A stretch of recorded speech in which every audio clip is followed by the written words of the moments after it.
श्री शिवाय नमस्तुभ्यम। दोस्तों, आप सभी लोग जानते हैं कि आज इंदौर में द्वादश ज्योतिर्लिंग शिव महापुराण कथा का आज पहला दिन था। और दोस्तों, आज पहले दिन की कथा में पंडित प्रदीप मिश्रा जी ने कुछ उपाय बताए हैं जो कि आप लोगों के जीवन से सारी दुख समस्याओं को दूर करेंगे। साथ ही में कुछ ऐसी विशेष बातें बताई हैं जो कि आप लोग अपने जीवन में गलतियां करते हैं, उनको भी आपको सुधारना चाहिए। तो दोस्तों, सबसे पहले हम लोग बात कर लेते हैं उस विशेष उपाय की जो कि पंडित प्रदीप मिश्रा जी ने अपनी आज की इंदौर की द्वादश ज्योतिर्लिंग कथा में बताए हैं।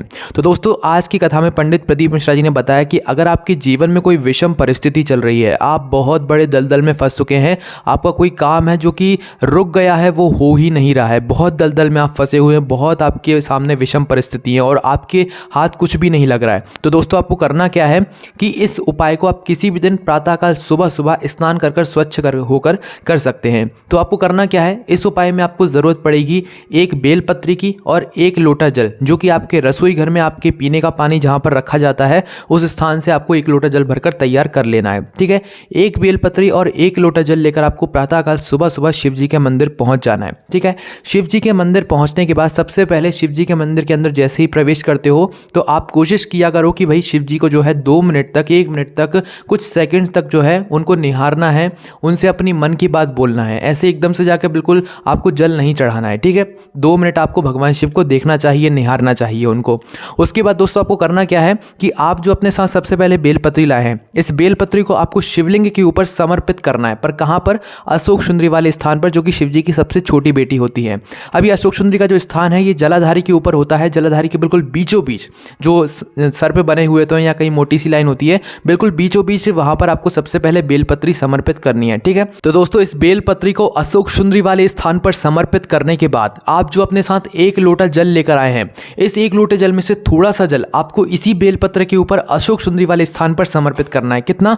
थोड़ा सा जल, या तो आधे लोटे से भी कम जल आपको अशोक सुंदरी वाले स्थान पर इसी बेलपत्र के ऊपर समर्पित करना है। समर्पित करने के बाद इस बेलपत्र को वापस से उठा लो। अब इस बेलपत्र को शिवलिंग के ऊपर आपको समर्पित करना है। ठीक है, शिवलिंग के ऊपर आप लोगों ने समर्पित कर दिया। समर्पित करने के बाद अब आपके लोटे में जितना भी जल बचा हुआ है वह आपको इसी बेलपत्र के ऊपर शिवलिंग के ऊपर समर्पित कर देना है। समर्पित करने के बाद यहां पर यह उपाय पूरा हो जाता है। समर्पित जैसे ही आप लोग ये पूरा जल कर देते हैं, उसके बाद दोस्तों आपको भगवान से अपनी मन की बात बोलनी है, अपनी मनोकामना बोलनी है, जिसके लिए आप ये उपाय कर रहे हैं। आप किसी विषम परिस्थिति में फंसे हुए, दलदल में फंस चुके हैं, कुछ समझ नहीं आ रहा है, आपको भगवान शिव से अपनी वह मन की कामना बोलनी है, मन की स्थिति आपको भगवान शिव को बतानी है। तो दोस्तों यह बहुत ही विशेष उपाय है, जरूर करके देखिए। आज इंदौर की कथा में यह उपाय बताया गया है। उसके बाद दोस्तों पंडित प्रदीप मिश्रा जी ने आज अपनी कथा में बताया है कि आप लोगों को अपनी पूजन की थाली खुद तैयार करनी चाहिए। जैसे कि आपके घर में कभी कोई पूजन होती है, कोई हवन होता है, तो भाई आपको अपने आसन खुद लगाना चाहिए। पंडित जी को आपको आसन लगाने का नहीं बोलना चाहिए, आपको खुद पहले ही अपना आसन लगा लेना चाहिए, अपनी पूजन की थाली तैयारी कर लेना चाहिए। पशुपति व्रत कर रहे हैं तो किसी और से आपको थाली नहीं तैयार करवानी है, आपको खुद ही थाली को तैयार करना है। यह बात भी पंडित प्रदीप मिश्रा जी ने अपनी आज की कथा में बताई है। और दोस्तों पंडित प्रदीप मिश्रा जी ने बताया कि जब तक आपके घर में बेटा या बेटी जो होते हैं वो कुंवारे रहते हैं, जब तक उनकी माँ जब तक शिवलिंग के ऊपर जल चढ़ाती है या वो जो भी पुण्य करती है उनकी माँ, तो उसका कुछ भाग बेटा और बेटी को जरूर मिलता है। शादी के बाद जो है बेटा बेटी को नहीं मिलता है, फिर शादी के बाद जो उनकी पत्नी या पति जो मतलब कर्म करते हैं, पुण्य करते हैं, उनका भाग फिर उनको मिलता है। उसके बाद दोस्तों जो बुजुर्ग लोग जो है शिवलिंग पर जल चढ़ाते हैं या वो जो भी पुण्य करते हैं, उसका फल उनके पोतों, उनके पोतियों को मिलता है, उनके घर परिवार जनों को मिलता है। तो ये बात पंडित प्रदीप मिश्रा जी ने आज की कथा में बताई है।